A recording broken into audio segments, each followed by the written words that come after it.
Hari ini hari yang istimewa. Selain kita merayakan Hari Raya Epifani atau Penampakan Tuhan, kita juga secara resmi menutup tahun jubileum 2025, tahun Peziarahan Pengharapan, dan melangkah masuki tahun pastoral baru 2026 dengan fokus pada memelihara kelestarian bumi atau menjaga keutuhan bumi rumah kita bersama. Dalam bacaan yang pertama, Nabi Yesaya berseru, "Bangkitlah menjadi teranglah, sebab terangmu datang." Yesaya berbicara kepada umat yang baru pulang dari pembuangan, yang melihat kota mereka hancur. Mereka merasakan kegelapan. Ia mengingatkan bahwa meski kegelapan menutupi bumi, kemuliaan Tuhan tetap terbit atas kita. Anak-anak, Bapak, Ibu, dan saudara-saudara terkasih, walaupun banyak orang tidak mau mengakui kegelapan, kalau bilang Indonesia gelap, enggak lah, Indonesia terang gitu ya. Kenyataannya kita juga melihat kegelapan di sekitar kita. Kegelapan yang menutupi bumi, hutan yang gundul akibat eksploitasi berlebihan, polusi udara dan plastik ada di mana-mana, termasuk di tanah, di laut kita. Bencana alam seperti banjir, tanah longsor, dan kekeringan ekstrim yang bukan lagi sekedar nasib, melainkan akibat nyata dari rusaknya ekosistem kita akibat keterlibatan manusia. Tanggal 25 November banjir besar terjadi di Sumatera tidak semata bencana alam, tapi juga dampak dari keterlibatan manusia yang menggunduli hutan seperti tampak dalam begitu banyaknya gelondongan kayu yang menerjang desa-desa yang hilang, menghabiskan ribuan nyawa, dan membuat jutaan orang harus mengungsi. Beberapa hari yang lalu Romo Suyati Serikat Yesus keliling di Aceh dan menyaksikan bagaimana desa-desa itu dihabisi oleh banjir. Hanya ada tinggal 1-2 rumah di desa yang dia kunjungi. Sebagai umat Keuskupan Agung Jakarta, kita dipanggil untuk menjadi terang hari ini dan menjadi jawaban atas kerusakan lingkungan itu. Kita diundang di tahun ini melakukan pertobatan ekologis.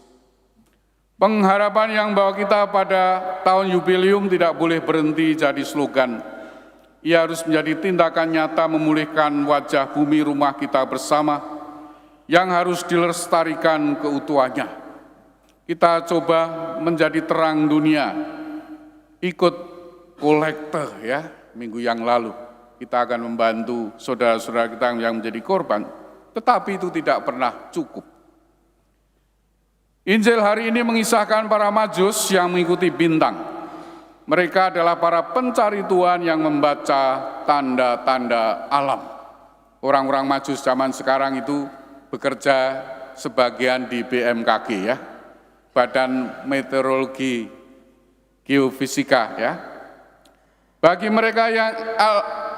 mereka alam semesta adalah kitab yang menuntun pada Sang Pencipta. Tragisnya hari ini kita seringkali gagal membaca tanda-tanda alam. Ketika alam memberikan sinyal melalui bencana yang sudah bisa diprediksi. Seperti yang diberikan oleh para ahli di BMKG, kita seringkali hanya melihatnya sekilas, membaca sekedar sebagai statistik. Tidak berbuat apa-apa, tidak membuat persiapan pengungsian dan seterusnya sehingga banyak korban terjadi.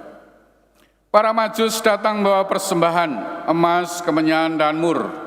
Pertanyaan untuk kita, setelah kita berjumpa dengan Tuhan, apa yang menjadi persembahan kita di tahun pastoral baru ini? Saya yakin Tuhan tidak meminta emas dari kita. Emas yang ditambang dengan merusak gunung-gunung pulau-pulau kita, atau kemenyan yang diambil dengan membabat hutan secara ilegal. Persembahan yang paling harum bagi Tuhan saat ini, bagi keuskupan kita adalah pertobatan ekologis. Persembahan kita adalah komitmen untuk mengurangi jejak karbon dan limbah dalam rumah tangga kita. Pertobatan ekologis berarti menghargai listrik, air, energi sebagai anugerah Tuhan, menanam dan merawat kehidupan sekitar kita dengan gerakan penghijauan seperti menanam pohon bagi yang punya lahan, menanam pohon bakau di pantai, atau gerakan memilah dan mengolah sampah untuk menjadi berkah. Orang yang suka berekonomi silahkan melakukan gerakan ekonomi sirkuler dengan mengolah sampah yang beri dampak ekonomi. Kita telah menjadi peziarah pengharapan di tahun lalu, namun peziarahan itu belum selesai. Menutup pintu jubileum berarti membuka pintu pelayanan di tengah dunia di tahun yang baru. Konteks Indonesia saat ini menuntut kita untuk tidak diam.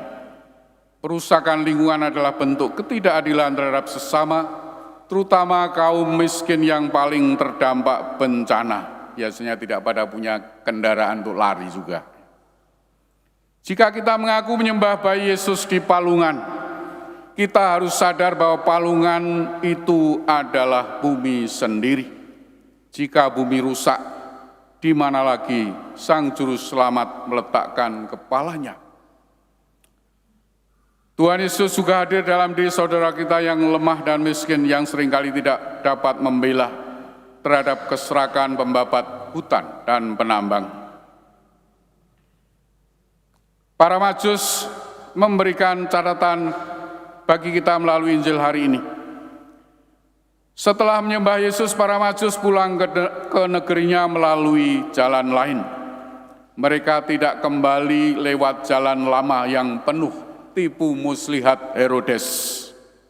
Demikian pula kita setelah merayakan Hari Raya Epifani dan untuk tamu jubileum, kita tidak boleh kembali ke jalan hidup yang lama, gaya hidup yang konsumtif yang merusak lingkungan hidup kita. Kita dipanggil menempuh jalan-jalan baru, jalan pelestarian, jalan kesederhanaan, jalan kepedulian bukan hanya kepada saudara kita yang miskin dan lemah, tetapi pada lingkungan hidup kita. Mari kita jadikan gerakan bersama kita pertobatan ekologis sebagai pelopor dalam menjaga kelestarian bumi rumah kita bersama.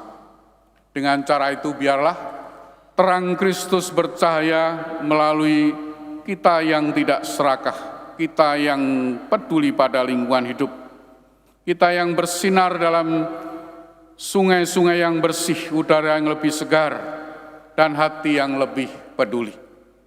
Anak-anak, Bapak, Ibu, dan saudara-saudara terkasih, selamat memasuki tahun baru 2026, tahun pastoral baru untuk keutuhan bumi rumah kita bersama, sekaligus juga menjalani jalan-jalan baru, jalan pertobatan ekologis. Tuhan memberkati. Mari kita bangkit berdiri, kita teguhkan iman kepercayaan kita kepada Tuhan yang mencari kita untuk